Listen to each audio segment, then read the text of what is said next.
Hi guys, welcome back to my channel, Tarot 1220. It's Sunday here in America right now. It's September 10. So, magdi-deposit kami. Actually, si Chris nag-deposit. Andito ako ngayon. Tapos nakita ko may mga Mexican fruits dito. Nagtanong na ako kanina, $10 daw at saka $8 yung price.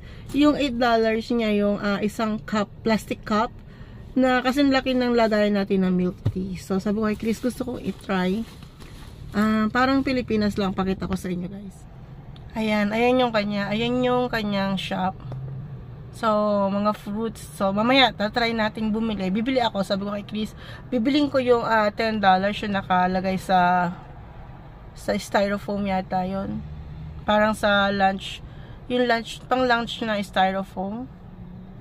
Ayun. Try natin. Tapos sa kabila, meron namang Mango Man. Hindi ko alam kung ano yan. Next time, ice cream. Nieves ice cream. So, mga Mexican na mga nagtitinda nito. Sabi kasi nung sister-in-law ko, masarap daw. Lalo na yung fruit nila, masarap daw yan. Sabi nung sister-in-law ko, meron silang kakaibang sausawan. Sa atin, di ba, ang dinidip natin sa asin or kaya sa bagoong, ginisang bagoong. Dito hindi. Nilalagyan nila ng, sabi nung sister-in-law ko, kando yun chamoy, tsaka may tahin. So, para siyang kakulay ng, parang hot sauce. Hot sauce siya na maalat, salty. Yun ang description niya sa akin. So, try natin mamaya bumili, tapos titikman natin kung masarap nga siya. Ayan, tsaka tignan natin kung ano yung mga fruits na ilalagay.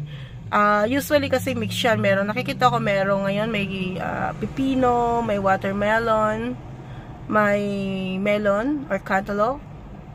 Tapos meron siyang pineapple, meron siyang mango. Ayan guys. So parang Pilipinas lang, di ba? Parang nasa Pilipinas lang ako. Ayan. Hindi naman mukhang okay naman, mukhang malinis naman. Sa Pilipinas nga, di ba, kumakain tayo ng street foods, yung mga kwek-kwek natin, fishball. So, I think, okay din ito. So, try natin mamaya, guys. Pagdating ni Chris. Ayan. Para siya yung magbe-video sa akin pag bibili ako. Ayan, guys. Wala daw $10. So, yung $8 na lang. So, mixed fruit. So, that's pineapple, right? Yes. Cucumber. And then that one is mango? Yes. And coconut. And coconut. Ayan, guys, kakaiba dito may coconut.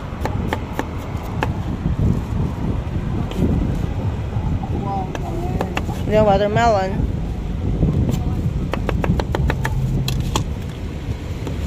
Ayan yung $8. Ganyan karami.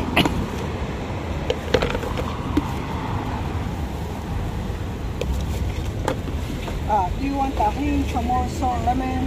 Yeah. Everything? So that's chamoy, right?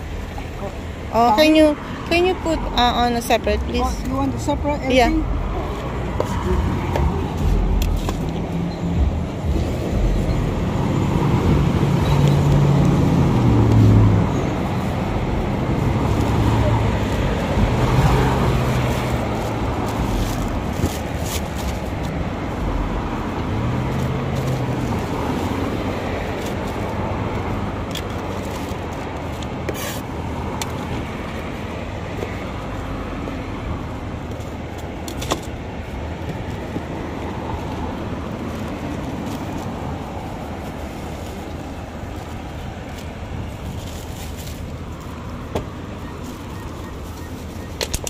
Guys, yun yung tahin.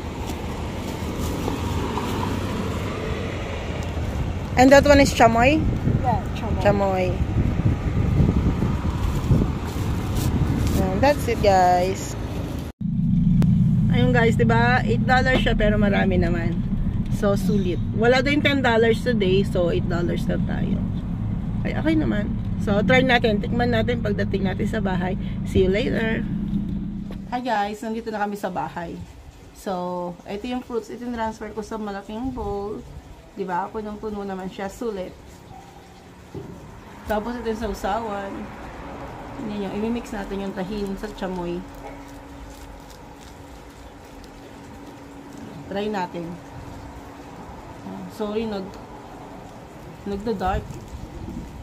Kasi sa reflection ng araw. Try natin. Subukan natin.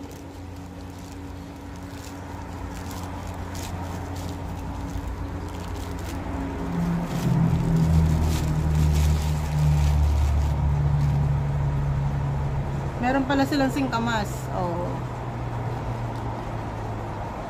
Dip natin sa chamoy. Diba sa atin, sinasawsaw natin sa asin.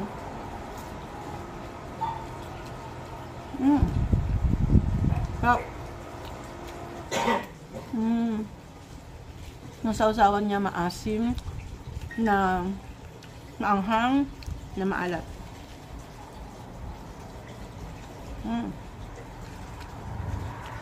Okay. Tawag ito coconut. Coconut, try natin.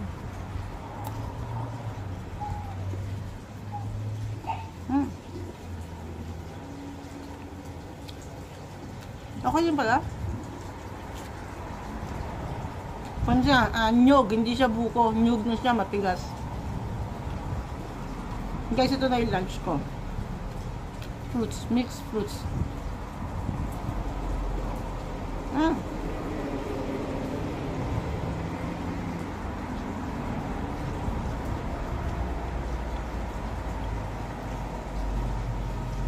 Try natin yung watermelon.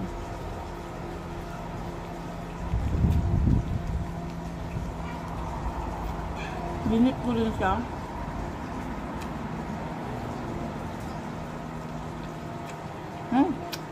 Ang sarap. Ang sarap ng combination ng sausawan. Diba? Ito yung Mexican style ng sausawan.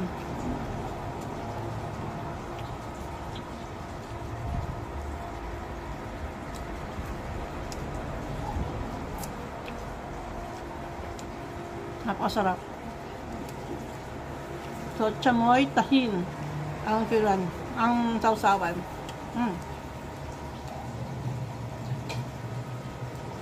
Ito naman, melon or cantaloupe.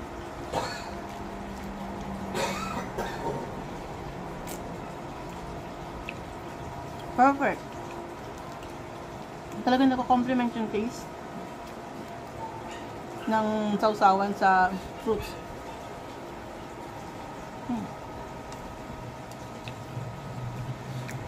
Yun.